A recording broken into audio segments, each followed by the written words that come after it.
Galong o tingang daga, isang klase ng edible fungus o nakakain. Malago lamang ang itsura nito. Paborito ng mga inchik. Minsan nga binibilad para ito ay ma-preserve. Cloud air fungus o blackwood air ang pangalan nito sa Ingles. Wow! Ito yung maganda sa kabundukan. Pag umpisa na ng tag-ulan ay marami tayong makikitang mga pwedeng ulamin. Kakaiba rin itong nakita natin ngayon. Malalaki at mapuputla.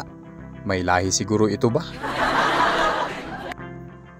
Ang kinuha nga lang natin dito ay yung malalaki lang. Para may ulam ulit tayo bukas. Kahit anong luto ay pwedeng maihalo itong fungus na ito. Hinayaan na natin yung iba kasi maliliit pa. Huh? Alright. Ang lalaki. Kakaba yung kulay niya medyo maputla. Pero karaniwan nito is medyo maroon yung kulay. No? Naglalabasan ang mga ito pagka tag-ulan. Pero meron ulit tayong yung buo. Pwede to.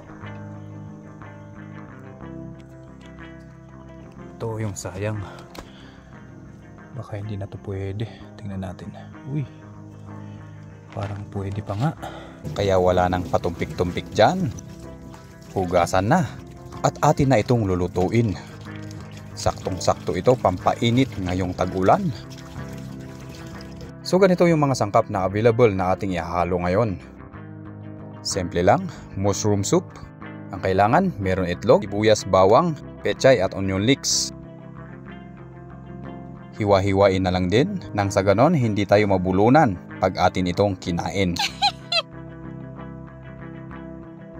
So tara na, lutuin na natin. Ginisa bago sinabawan. At ito na po yung resulta. Kain na po tayo. Alright.